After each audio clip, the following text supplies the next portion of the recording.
অনেক দিন আগের কথা। সূর্যনগর রাজ্যের রাজা ছিল সূর্যপ্রতাপ। রাজা ছিল ভীষণ প্রজাদরদি, কিন্তু রাজার ঘরে কোনো সন্তান ছিল না। তাই রাজা আর রানী দুজনই বেশ দুঃখী ছিলেন। প্রাসাদে কেউ আসছে না কেন? মনে হচ্ছে এটা পোড়া বাড়ি, যার কোনো প্রাণ নেই। কি করে কেউ আসবে বলেন মহারাজ?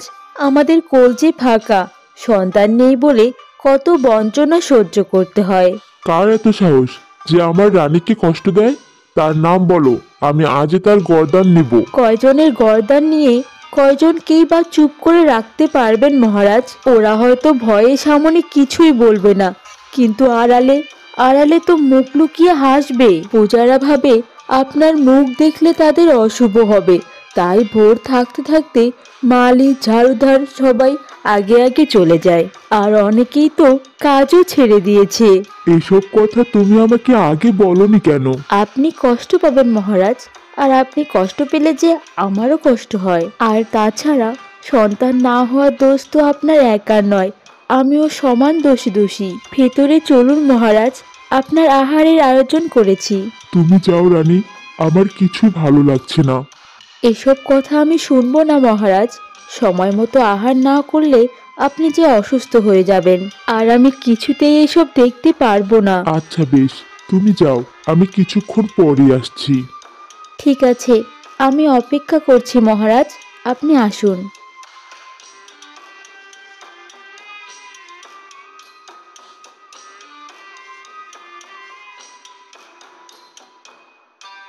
রাজা এবার পড়ল মহাভাবনায়, কি করে তিনি সন্তানের বাবা হবেন। ঠিক তখন তার মন্ত্রীকে ডেকে পাঠালেন।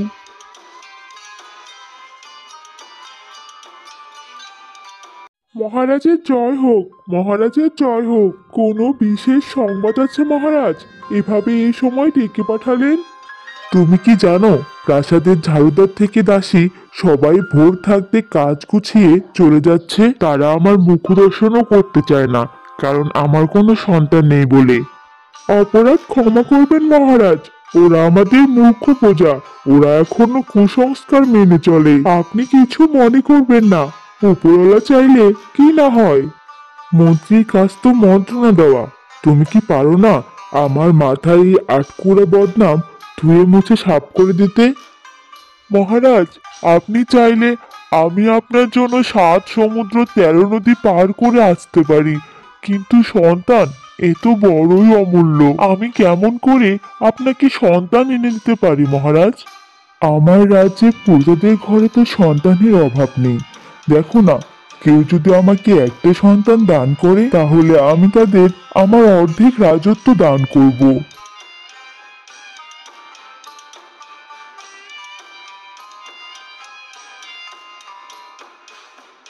রাজার কথা মতো মন্ত্রী চলে গেল বাচ্চার খোঁজ করতে। সারা রাজ্য, এমনকি আশেপাশের রাজ্যের খবর পাঠানো হলো, কিন্তু কোনো লাভ হলো না। কেউ তার সন্তান রাজাকে দিতে চাইল না। এরপর হতাশ হয়ে মন্ত্রী ফিরে এলো।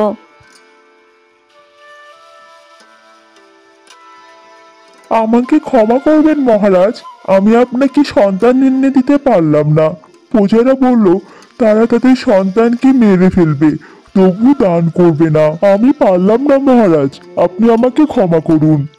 সারা রাজ্য, এমনকি আশেপাশের রাজ্যতে খবর পাঠাও, যে বলে দিতে পারবে আমি কবে বাবা হব, তাকে আমার অর্ধেক সম্পত্তি দান করব।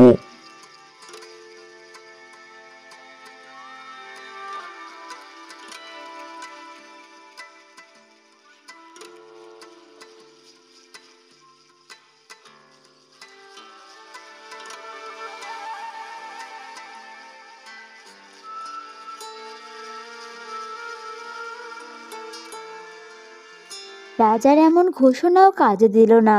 কেউ এলো না রাজাকে এরকম সুসংবাদ দিতে যে তিনি কবে বাবা হবেন। কোনো উপায় না পেয়ে রাজা গোপনে রাজ্য থেকে চলে গেল।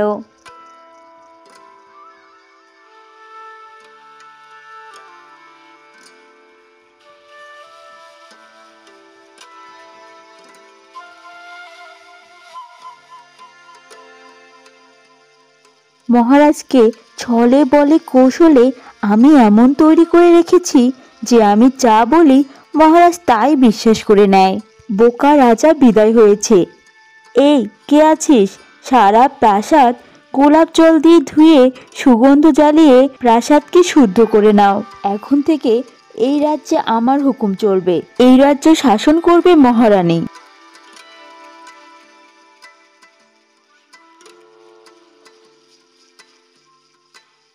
আমি পাপী, আমি অপরাধী।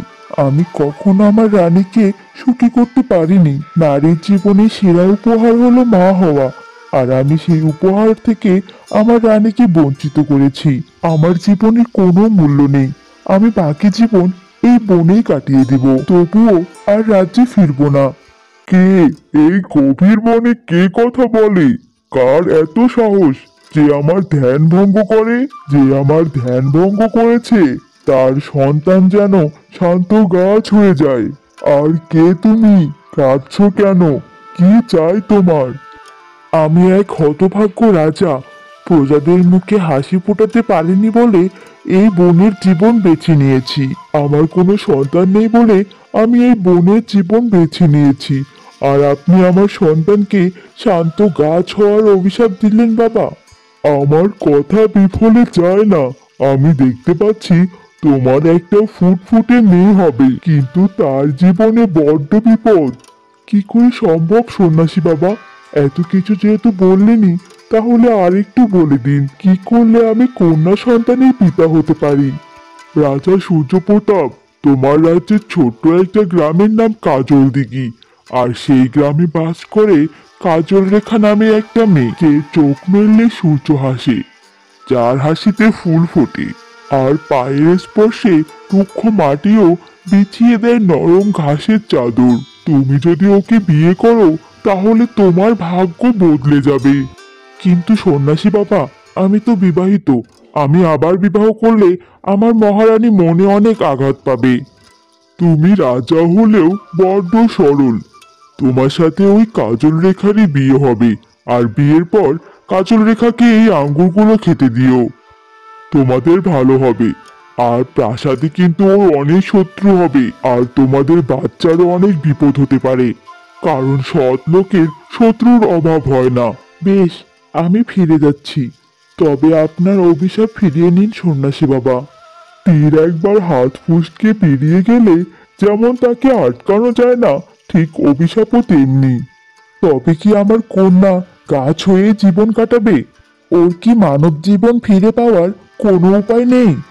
রাজকন্যার গাছের জীবনকে যদি কোনো প্রকৃত ভালোবাসা স্পর্শ করে, তাহলে সে আবার আগের জীবনে ফিরে আসবে।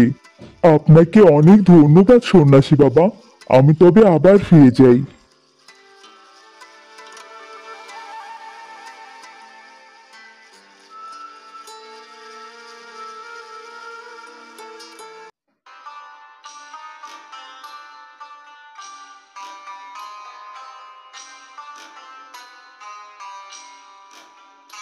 একরাশ ভালোবাসা নিয়ে রাজা আবার রাজবাড়িতে ফিরে গেল। রাজা প্রাসাদের সাজসজ্জা দেখে চমকে গেল। মহারাজ, আমি জানতাম আপনি ফিরে আসবেন, তাই তো নিজে দাঁড়িয়ে সব কিছু সাজিয়েছি। মন্ত্রী মশাই কোথায়? ওনাকে বলো যে জরুরি দরকার, আর আমাদের কক্ষে যেন অন্য কেউ প্রবেশ না করে।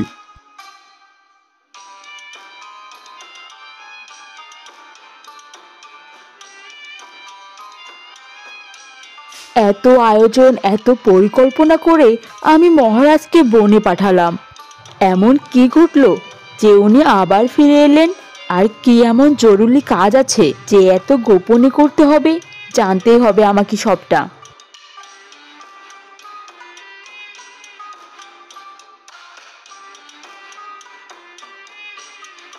এরপর রাজামশাই অনেক গোপনে ধীরে ধীরে সব ঘটনা খুলে বলে। মহারাজ, আমি আজ খুব খুশি। কতদিন বাদে একটা ভালো খবর পেলাম। আমি এক্ষুনি যাচ্ছি কাজল দিঘিতে। তোমার যাত্রা শুভ হোক।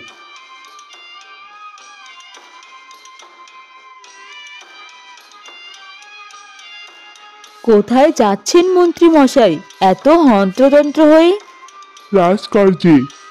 কি এমন রাজকার্য আপনার যেটা মহারানীকে বলা যায় না?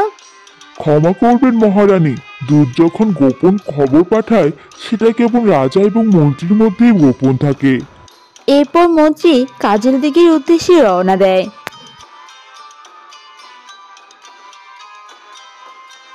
মন্ত্রী কাজল দিঘিতে গিয়ে কাজল রেখার বাপ কাঠুরিয়ার সাথে দেখা করে। আমি রাজা সূর্যপ্রতাপের মহামন্ত্রী, আপনার সাথে কিছু কথা বলতে চাই। আমি তো আমার খাজনা সময়ের সাথে মিটিয়ে দিয়েছি, তাহলে আপনি কেন এসেছেন? আমার কি কোনো অপরাধ হয়েছে? না না, এইসব কোনো ব্যাপার নয়। আমি আপনার মেয়ে কাজল রেখার জন্য বিয়ের পয়গম্বর নিয়ে এসেছি।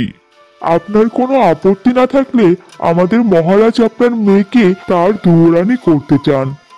এমন আটকুরে রাজার সাথে আমি আমার মেয়ের বিয়ে কিছুতেই দিব না। মারুন কাটুন যা ইচ্ছে করুন, আমি আমার মেয়েকে নিয়ে এই রাজ্য থেকে চলে যাব, তবুও রাজার সাথে আমার মেয়ের বিয়ে দিব না। আপনি এখন আসুন, শুনুন, আমার কথাটা শুনুন। মন্ত্রীর কোনো কথা না শুনে কাজল রেখার বাপ সেখান থেকে চলে যায়। এই কথা আমি কোনোভাবেই আমার মেয়েকে বলতে পারবো না। আমার মেয়ের মতো মেয়ে আর 10 গ্রামে নেই। না না, আর হেলাফেলা নয়, আজই আমার মেয়ের অন্য জায়গায় বিয়ে ঠিক করতে হবে। কাঠুরিয়া তো আমার কোনো কথাই শুনলো না। আমি মহারাজকে কি জবাব দেব? যদিও একটু আশার আলো ছিল, তাও নিপতে বসেছে। খালি হাতে আমি কি করে যাব মহারাজের কাছে? আর সব শুনে মহারাজ নিজেকে সামলাবে কি করে? না না, এ কিছুতেই হতে পারে না।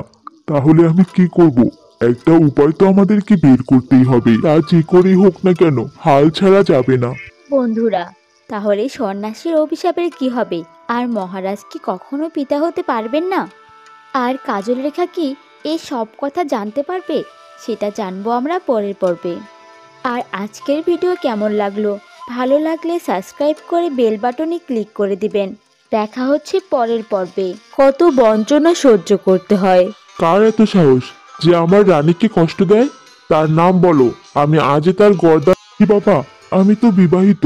আমি আবার বিবাহ করলে আমার মহারানী মনে অনেক আঘাত পাবে।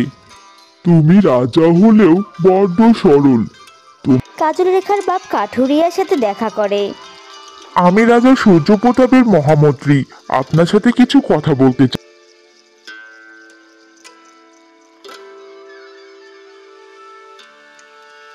মহারাজের জয় হোক, মহারাজের জয় হোক। আমাকে ক্ষমা করবেন মহারাজ, আমি আপনার কথা মতো কাজ করতে পারিনি। কাঠুরিয়া তার মেয়েকে আপনার সাথে বিয়ে দিতে রাজি নয়। আমি তাহলে এখন কি করতে পারি? আমি শুনেছি মেয়েটি প্রতিদিন বিকেলে নদীর ধারে গিয়ে সময় কাটায়। আপনি যান এবং তার সাথে কথা বলুন। হতেও তো পারে মেয়েটি তার বাবার মতো নয়, আর মেয়ে রাজি হলে বাবা তার কথা কিছুতেই ফেলতে পারবে না। তুমি একদমই ঠিক বলেছ, তবে আমি এখানে কোনো আশার আলো দেখতে পাচ্ছি না। আর আমি এই রাজ্যের মহারাজ, আমাকে এখানে ওখানে ঘুরে বেড়ানো মানায় না। তাছাড়া প্রজারা কি বলবে? আমাকে নিয়ে এমনিতে তাদের সমালোচনার শেষ নেই। মহারাজ, আগে আপনার বংশধর, আর পরে অন্য সব। আপনি চাইলে আমি এখনই সবার মুখ বন্ধ করে দিতে পারি। তবে আমার মনে হয় দুপুর গড়িয়ে গেছে। আপনার একবার কাজল রেখার সাথে দেখা করা উচিত।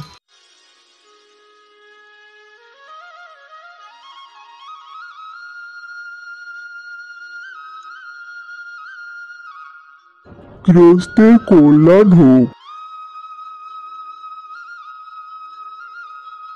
সন্ন্যাসী বাবা, আপনি এখানে বসুন। আমি আপনার সেবার ব্যবস্থা করছি। তুমি কি আমাকে একটু পানি পান করাতে পারো?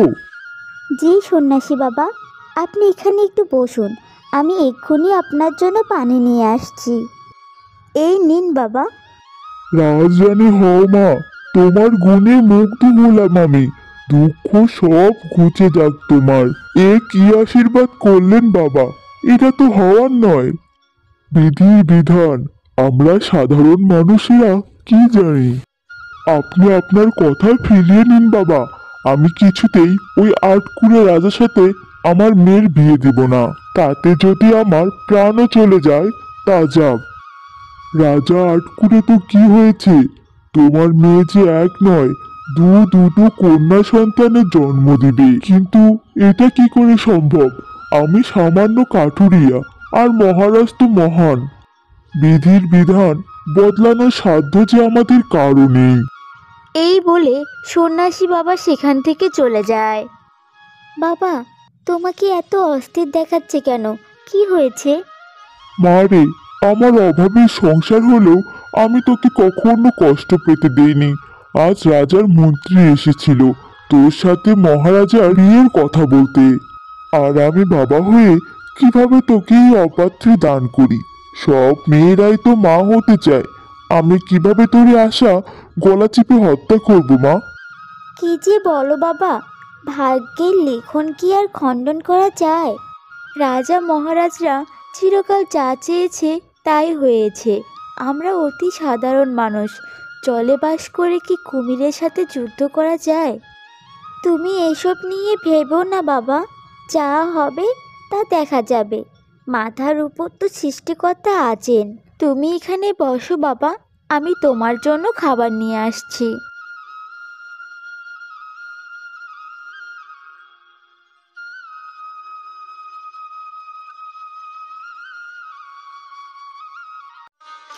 বেশ, তুমি আমার যাওয়ার ব্যবস্থা করো, আমি সেখানে যেতে চাই।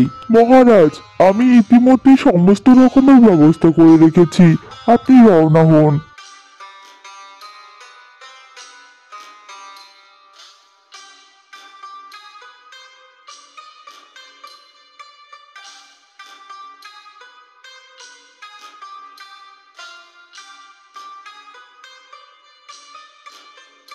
এ কি, আজ নদীর এদিকটায় একটাও কোনো মানুষ নেই কেন?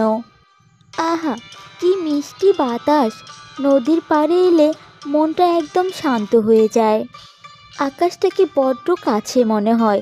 মাথার উপর কত বড় ছাদ, আর নদীর মিষ্টি পানিগুলো সমস্ত বাধা পেরিয়ে এগিয়ে যাওয়ার কথাগুলো যেন কলকল শব্দে কানে কানে বলে যায়। পাখিরা সব ঘরে ফেরে, প্রকৃতির রং বদলায়।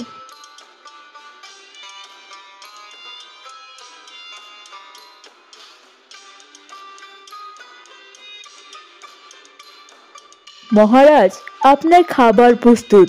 আপনি তো কিছুই খাননি, আর আপনি না খেলে আমি কি করে খাই বলুন? তুমি আজ একাই খেয়ে নাও, আমার কাজ আছে, আমাকে এক্ষুনি বের হতে হবে। কি এত কাজ মহারাজ, যেটা আপনার মহারানীর কাছে গোপন করতে হয়? আপনি কাউকে কিছু না বলে বেরিয়ে গেলেন, আর আপনি আসতেই মন্ত্রী মশাইও ছুটলেন, আর তিনি আসতে না আসতেই নাওয়া খাওয়া ফেলে আপনাকেও ছুটতে হবে। আমি তোমার কোনো প্রশ্নের উত্তর এখন দেওয়ার মতো অবস্থায় নেই, সময় এলে সব জানতে পারবে। আসুন মন্ত্রী মশাই, আমাদেরকে এখন যেতে হবে।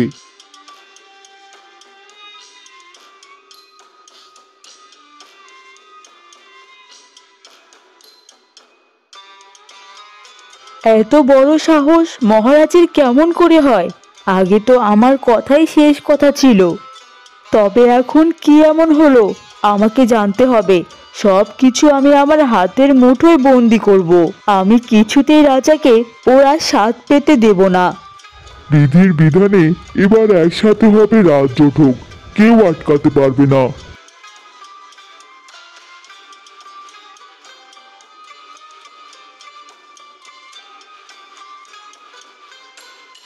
আর কতদূর মন্ত্রী মশাই?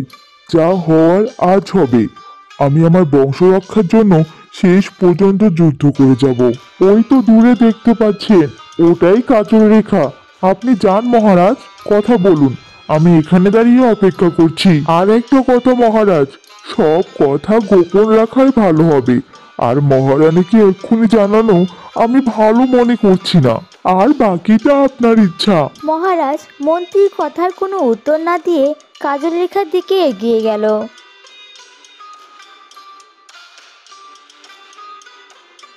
রাজা দেখতে পেল একটা ভয়ানক বিছে কাজল রেখার পাশ দিয়ে হেঁটে যাচ্ছে। এই মেয়ে, নড়ো না, দাঁড়াও, তোমার পিছনে কাকড়া বিছে। ওর বিষ মারাত্মক, তোমার তো প্রাণও চলে যেতে পারে। রাজা যেই কাকড়া বিশিটাকে মারতে যাবে তখনই কাজল রেখা বলল, দাঁড়ান, ওকে মারবেন না। ও নির্দোষ, কোনো নির্দোষের প্রাণ নিতে নেই। ও যদি তোমায় কামড় দিত, তুমি তো এখন হাওয়ায় ভাসতে। আমাকে তো কামড় দেয়নি, তাহলে এইসব কথা আসছে কোথা থেকে? আমি আসছি, বেলা ফুরিয়ে এলো। আমাকে তাড়াতাড়ি ঘরে ফিরতে হবে। বাবা আমার জন্য পথ চেয়ে বসে আছে।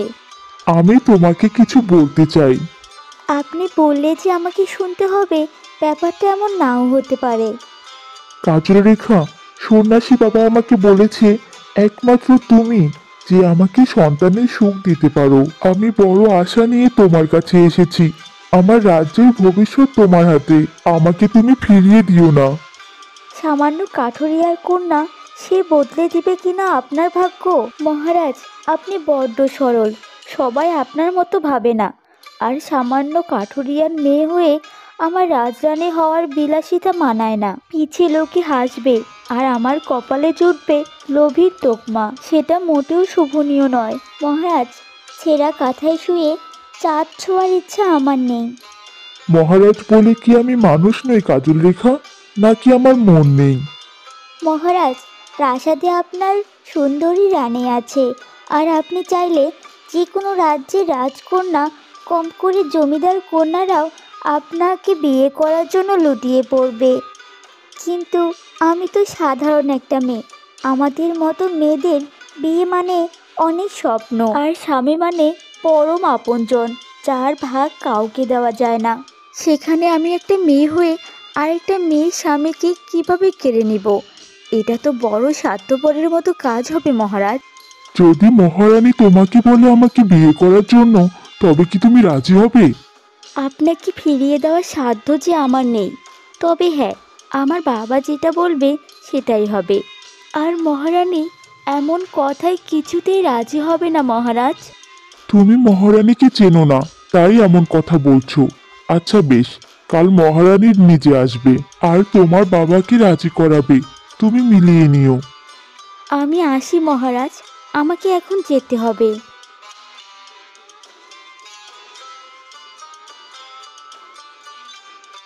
আশা করি তোমার সাথে আমার আবার দেখা হবে। হবেই। মেয়েটা সে কখন গেছে পানি আনতে, এখনই আসছে না কেন? একটু কি এগিয়ে গিয়ে দেখবো, বিপদ আপদ হলো না তো আবার। তুমি অকারণেই ভাবছো বাবা। এই তো আমি এসে গেছি। চলো বাবা, তোমাকে এখন খেতে দেই। তুই যে কবে আমার মেয়ে থেকে মা হয়ে গেলি বুঝতেই পারিনি। মা, তুই কি রাজরানী হতে চাস? বাবার কাছে সব মেয়েরাই রাজকন্যা। বিয়ের পর কে রাজরানী আর কে চাকরানী সেটা বোঝা দায়। এসো তো, সেই কখন এসেছো? তোমার খিদে পায়নি? উপরওয়ালা যেন তোকে রাজরানী বানায়।